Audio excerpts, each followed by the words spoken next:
Hello friends, बिहारची recipe सत्तूची छोटी छोटी सत्तू रोटी आणि यासोबतच नो तडका न शिजवता चटपटीत बटाटा टोमॅटो चटणी।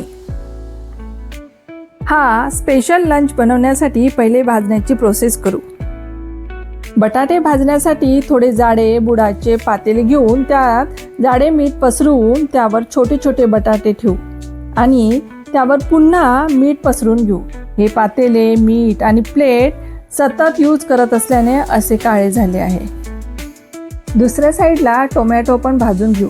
टोमॅटो बटाटा होतोय तोपर्यंत स्टफ रोटी पोळी बनवण्यासाठी 2 कप जाडे गव्हाचे पीठ, नसल्यास आपले रेग्युलर पीठ यूज करायचे।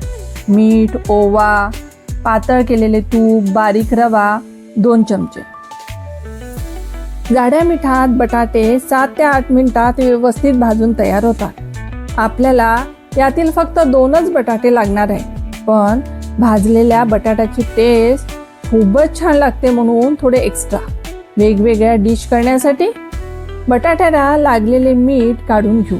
बटाटा गरम आहे, हात भाजण्याची शक्यता असते, सांभाळून।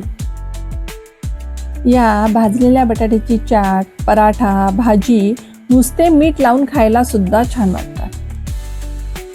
सत्तू रोटी बनवण्यासाठी पिठात थोडे थोडे पाणी घालून पीठ घट्ट मळून घेऊ। व्रतवैकल्याचा सणाचा महिना म्हणजे श्रावणात भाजलेल्या गोष्टी यूज केल्या जातात। सर्दी, खोकला, इन्फेक्शन या काळात वाढतात। अग्नी मंद झालेली असते, पचायला सोपी असे म्हणजेच भाजलेले अन्न योग्य। सत्तू रोटी बनवण्यासाठी पहिले सत्तू बनवून घेऊ। फुटाणे डाळ बारीक केलेले पीठ म्हणजे सत्तू। जवळपास 1 वाटीला कमी फुटाणे डाळीचे पीठ आणि मीठ। यात घालणार आहे 4 ते 5 लसूण पाकळ्या, कांदा, हिरवी मिरची, आलं आणि कोथिंबीर चॉपरमध्ये बारीक करून घेऊ, खूप बारीक नाही। सत्तूमध्ये ऍड करू चॉपरमध्ये चिरलेला कांदा, मिरची, कोथिंबीर, हिंग। यात हिंग खूप महत्त्वाचे आहे। तिखट, कलोंजी, जिरे पावडर आणि महत्त्वाची गोष्ट म्हणजे लोणच्याचा मसाला, तेल। याशिवाय सत्तू स्टफ रोटी अधुरीच आहे। यात सहसा भरलेल्या लाल मिरचीच्या लोणच्याचा मसाला यूज केला जातो, पण त्याऐवजी मी इथे कैरीच्या लोणच्याचा मसाला ऍड करणार आहे, जवळपास 4 चमचे। कैरीचं लोणचं आंबट असते, त्यामुळे यात एक्स्ट्रा लिंबाचा रस ऍड करायची गरज भासत नाही। हे छान मिक्स करून घेऊ। या सत्तूचे एकसारखे छोटे छोटे गोळे करून घेऊ, स्टफ करायला इझी होईल। गार झालेला टोमॅटो, बटाटा सोलून घेऊ।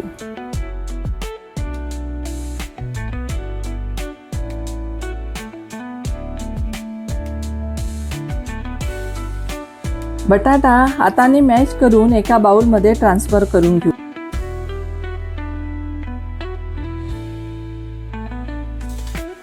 टोमॅटोला कट करून मिरची, टोमॅटो, मीठ घालून हमामदस्त्यात बारीक करू। यातील मिरची, टोमॅटो एकजीव झाल्याने टेस्ट भारी लागते। हा हमामदस्ता साईजने खूप छोटा आहे, पण खूप युजफुल। भाजलेले वांगे, ठेचा किंवा रोज यूज करायला लागणारा लसूण ठेचला की टाकला।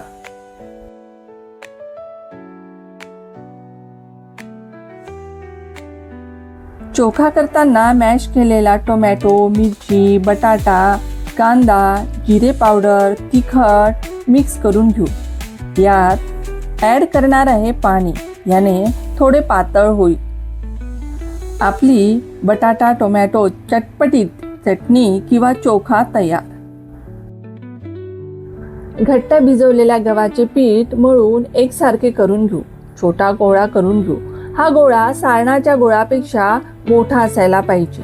पुरणपोळी भरतो तसेच गव्हाची पारी पोळी हाताने मोठी करून त्यात सत्तू ठेवून व्यवस्थित सील करू। हाताने सगळ्या बाजू दाबून घेऊ।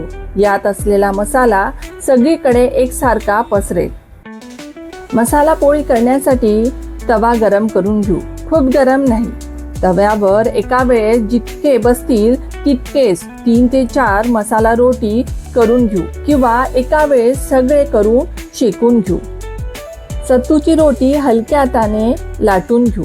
छोट्या छोट्या साईजची ही पोळी खूपच क्यूट दिसते. माझी जरा मोठीच झाली. गॅसची फ्लेम एकदम लो ठेवायची आहे. एका साईडने थोडे लालसर झाले की साईड चेंज करायची. सावकाश, घाई करायची नाही. आतपर्यंत शिजले पाहिजे. वरून खालून 100% शिजले आहे, पण काठ कच्चेच राहतात. हे व्यवस्थित आतपर्यंत शिजवण्यासाठी गॅसच्या लो फ्लेमवर या पद्धतीने चिमट्याने साईड चेंज करत असे गोल गोल फिरवून काठ भाजून घ्यायचे. हळूहळू ते फुगायला लागतात आणि क्रिस्पी बनतात.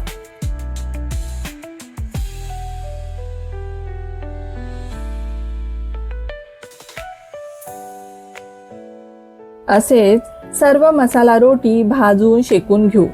यावर तूप लावून आणि आत तूप सोडले की खूप छान लागते. आतील मसाला सॉफ्ट आणि बाहेरून खरपूस, खूप छान. घशात अडकत नाही, कोरडी होत नाही, कारण सारणातील कांदा कोथिंबीरमुळे ओलसरपणा येतो, तर लोणच्याच्या मसाल्याने सॉफ्टनेस टिकून राहतो. कशी वाटली तुम्हाला श्रावण महिन्यातील भाजलेल्या साहित्याचा यूज करून केलेली रेसिपी? आवडल्यास लाईक, शेअर, सबस्क्राईब करायला विसरू नका.